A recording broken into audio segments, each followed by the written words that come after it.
Daanan dapat ng tao ang bangketa, pero sa bahagi ng Pitwason Boulevard sa Quezon City, puno yan ng mga sagabal kabilang ang tolda ng mismong barangay. Agad umaksyon ang inyong Kapuso Action Man.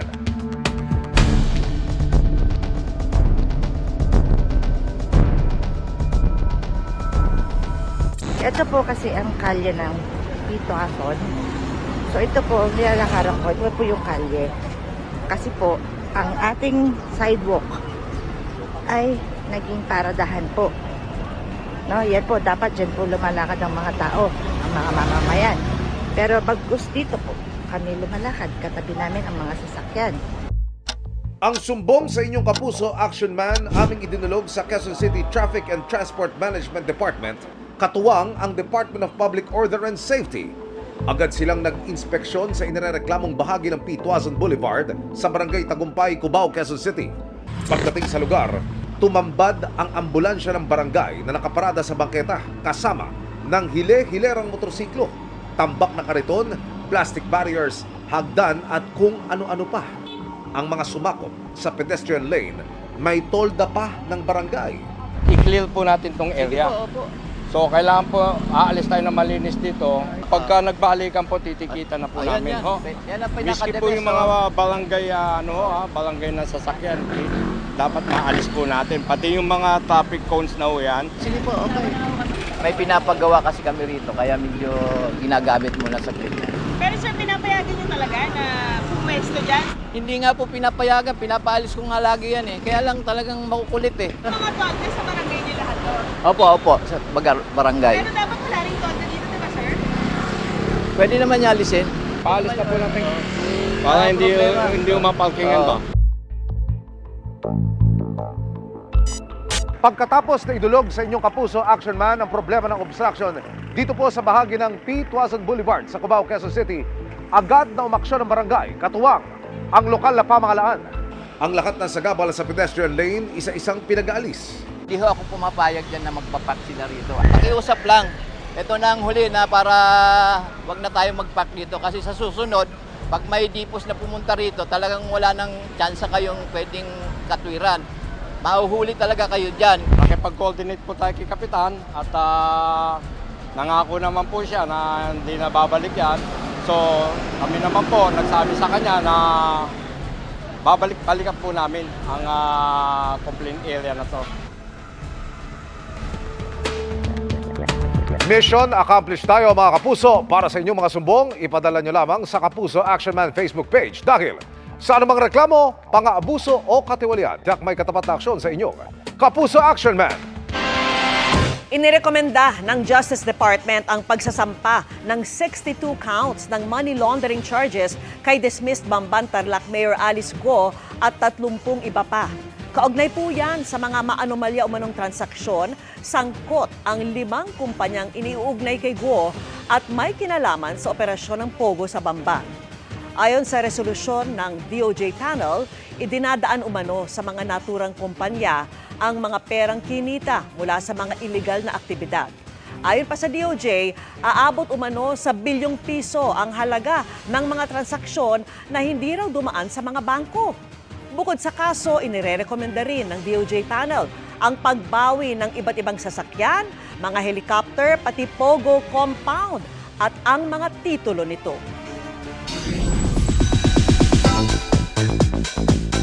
Manifestation works! Patunay daw dyan si Mamang Pokwang na beyond grateful sa kabi-kabilang trabaho this year. Kabilang ang bagong serye sa Afternoon Prime.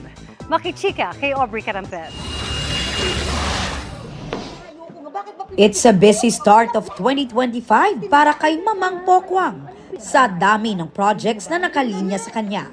This Saturday, muli siyang mapapasabak sa matinding drama sa episode ng Magpakailanman. Balik concert stage din siya at magkakaroon pa ng show sa Dubai. Sa gitna niyan, busy rin siya sa upcoming Afternoon Prime series na Binibining Marikit. Gaganap siya bilang ina ng kanyang TikTok Live co-host na si Herlene Budol. Thankful daw si Mamang na binibless siya ng sunod-sunod na trabaho na kanyang minamanifest. Pag galing ka dun sa rough road, meron din naman diyang patag na, ganun daw. Di ba? Claim it, this 2025 mas bongga, mas peaceful na. Syempre, every weekday din siyang napapanood sa TikTok clock na marami raw bagong aabangan this 2025. Una na riyan ang new season ng Tanghalan ng Kampyon na magsisimula na sa Lunes. Mas pinalakas, mas pinabongga nating mga contestant ng ating Tanghalan ng Kampyon. Siyempre, mas mahigpit yung aming mga inampalan ngayon, day, kaloka. Oo, at napakaganda ng set namin. This season, may chance na rin ang ating mga kababayan sa Japan na makipag-showdown sa tanghalan stage ayon kay Kuya Kim. May tanghalan ng kampyon na nagaganap sa Japan din habang ginagawa natin dito sa Pilipinas. Nagpapa-audition din sila at tuloy-tuloy ang tanghalan ng kampyon doon para makahanap sila ng katapat na ilalaban nila dito sa Maynila. Ongoing ang auditions para sa mga nangangarap na maging kampyon. Aubrey Carampel, updated sa Showbiz Happening. Nakapusas na ng pagsasapaki ng isang barangay captain at asawa niyang kagawad ang isang lalaking inaresto dahil sa maingay umanong inuman. Ang nahulikam na insidente, tinutukan ni Mark Salazar.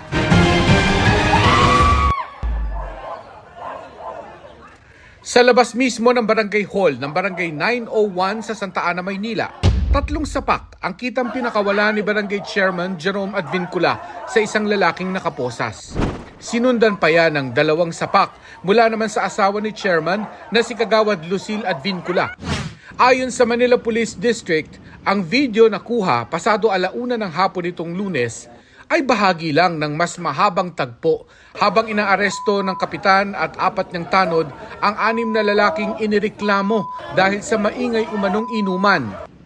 Nakakulong na ngayon sa MPD Police Station 6 ang 6 na nahaharap sa reklamong paglabag sa ordinansang nagbabawal mag-inom sa pampublikong lugar, bukod pa sa direct assault, disobedience to person and authority at physical injury.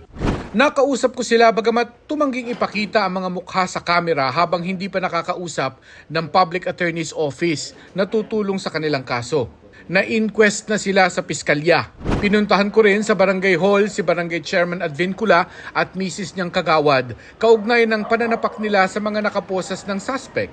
Pero tumanggi silang magbigay ng pahayag alinsunod sa payo umano ng kanilang abogado. Ang mga nakulong wala raw plano magsampa ng kontrademanda. Para sa GMA Integrated News, Mark Salazar, nakatutok 24 oras. Mahigit 4 na bilyong piso ang inilaan para sa relokasyon ng Senado sa ilalim ng 2025 national budget kung saan kinukuha ang pondo para sa bago nitong gusali. Sa kabuuan, mahigit 20 bilyong piso na ang inilalaan dito ng gobyerno magmula pa noong 2018. At nakatutok si Mav Gonzalez.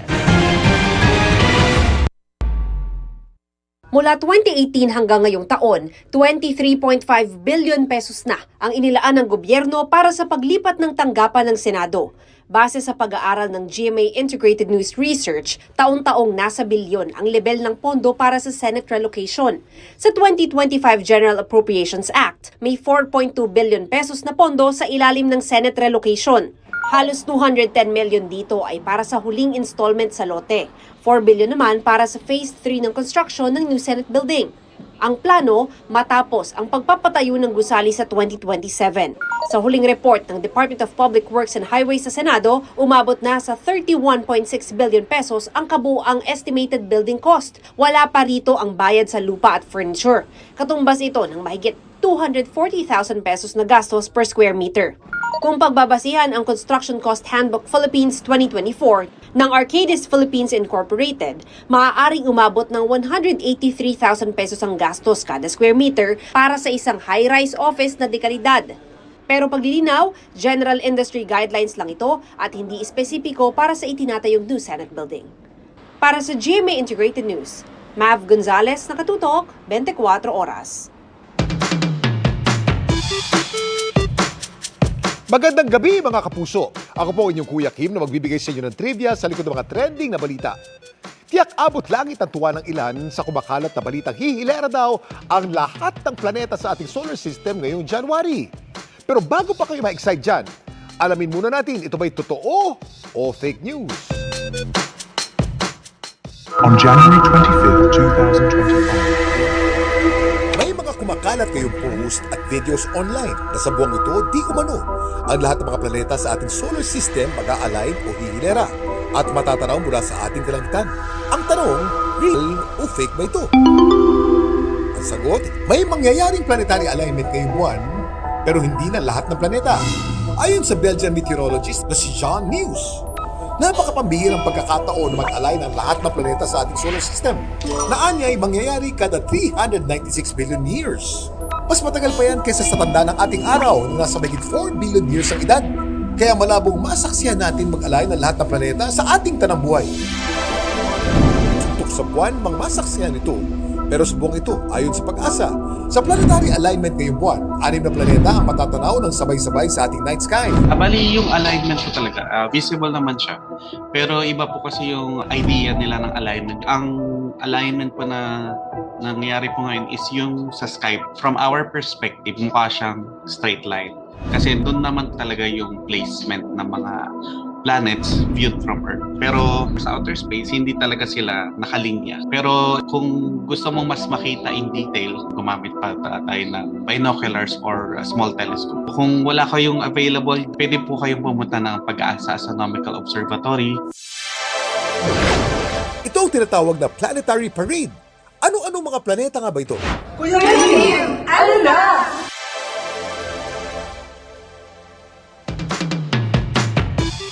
Sa mangyayaring planetary parade sa buwang ito, ang mga planetang Mars, Venus, Jupiter at Saturn ay makikita ng ating mga mata kahit walang anumang equipment o device na gamit. Para maispatan natin ang Neptune at Uranus, kinakailangan natin ng high-powered viewing device gaya ng telescope. Ang planetary parade mangyayari raw kada taon, pero ang pag-align ng 6 o 7 planeta, gaya sa masasaksihan natin ngayong buwan, ay may tuturing na mas pambihira. Kaya sulitin na natin ito. Samantala, para malaman ng trivia sa likod ng viral na balita, i-post o i-comment lang, #Kuya Kim, ano na? Laging tandaan, kimportante ang may alam. Ako po si Kuya Kim at sagot ko kayo, 24. Bistado sa isang resort sa Silang Cavite ang isa umunong pogo. Halos 30 dayuhan ang arestado kabilang umunoy Chinese boss. Nakatutok si John Consulta. Sa bisa ng mission order ng Bureau of Immigration, pinasok ng mga tauhan ng BI Fugitive Search Unit, Presidential Anti-Organized Crime Commission at CIDG Cavite ang resort na ito sa Silang Cavite.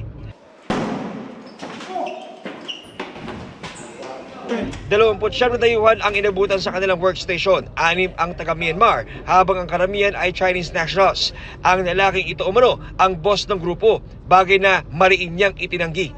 They're saying that you're the boss. Is it true? You're the boss? You're the boss? Boss? Yeah. No, boss. CIDG ang nakatuklas sa umano'y illegal na operasyon ng Pogo sa loob ng resort na kanilang ibinato sa PAOK.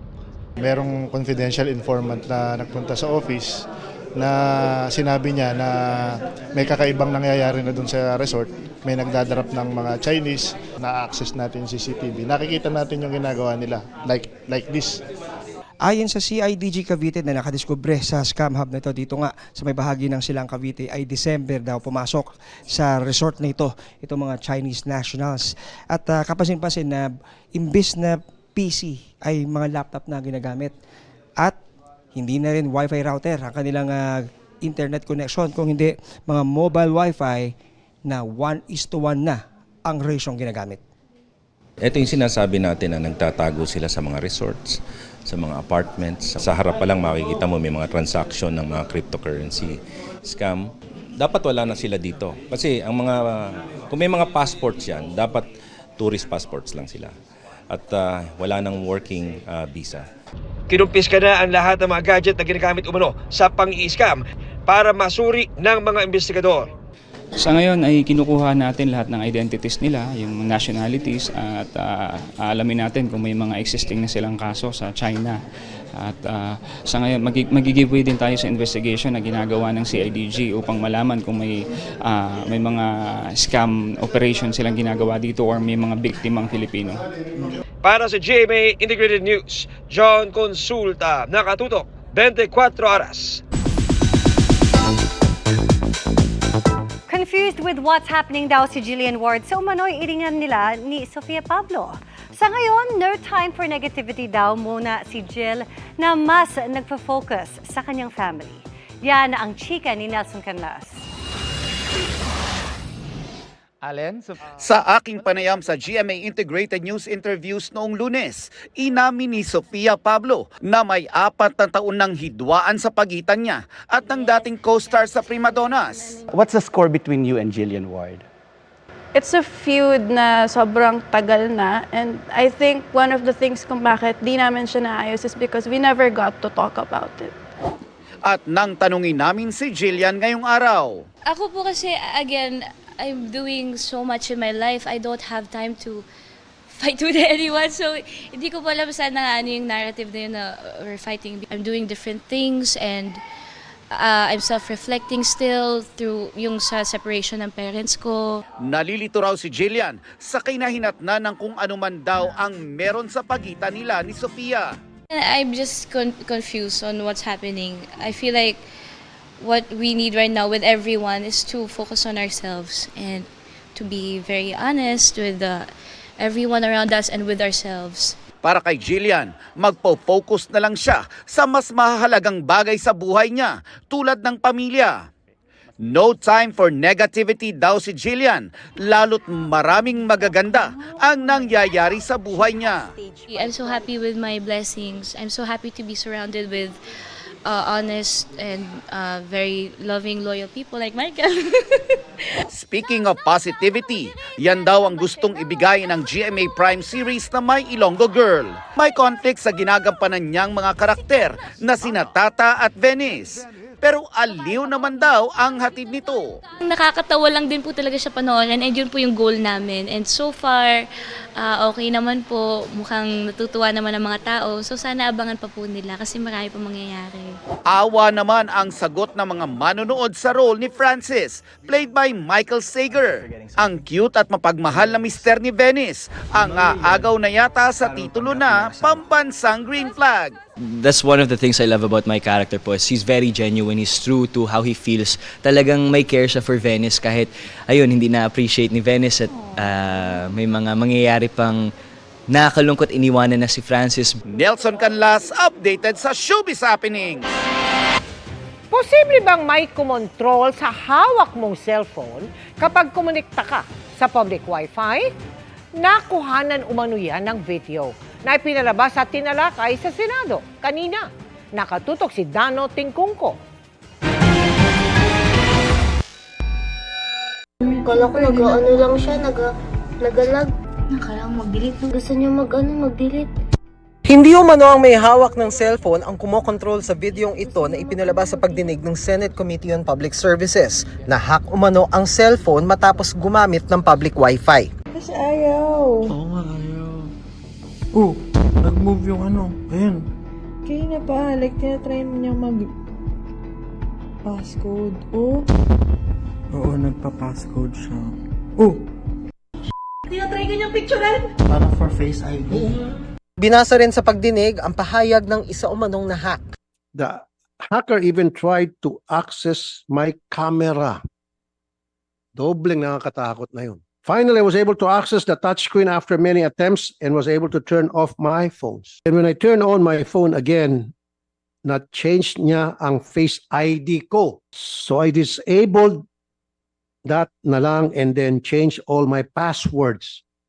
And good thing, my bank accounts were not compromised. Inusisa tuloy kung kumusta ang paghahanda at pagsigurong ligtas ang internet lalo't malapit na ang eleksyon. We actually deploying yung mga SOC, yung mga mobile SOC po para ma-maintain po yung Mobile Security Operation Center para ma-maintain po SOC. yung ma-monitor po yung security and integrity po ng transmission po. In terms of sa internet po katulong po namin yung telco. So, meron po mga parang database po. Ito yung listahan ng mga websites na na malicious, then iba-block po ito automatically para hindi na ma-access. Inungkat din ang pag-hack umano sa website ng Malacanang. Nire-refresh po yung yung systems po. Kumbaga pinapalitan siya regularly para yung yung sistema po is updated po in terms of security po. Then number 2 is yung compliance po sa standards po. Pati ang pagpapadala ng links sa text ng mga nagpapanggap na bangko o telco para makuha ang impormasyon ng nagbukas ng link. Kung minsan ay isisingit ito ng scammer sa mga text ng mga legit account gamit ang isang device. Si NTC po, merong kumbaga continuous in collaboration with PNP din po dahil may nahuli po silang that kind of device. Para sa GMA Integrated News, Dano Tingkungko, nakatutok 24 oras. Mga kapuso, napatingala rin ba kayo sa kalangitan para pagmasdan ang bilog na buwan kagabi? Gaya ng mga Tagalawag, Ilocos Norte, kung saan bahagya munang natakpan ng mga ulap ang buwan, pero ilang sandali ay buong-buo na rin nasilayan. Kitang-kita rin ang ganda ng buwan sa mga kuhang ito mula sa Bacolod, Negros Occidental. Natanaw rin yan sa Sorsogon pero ilang oras lang nagpakita dahil naging maulap na at sinundan ng pag-ulan. Ang unang full moon ng taon ay binansagan ding wolf moon sa ibang bansa dahil itinuturing na simbolo ng winter sa Northern Hemisphere kung kailan din madalas naririnig ang alulong ng mga wolf o lobo.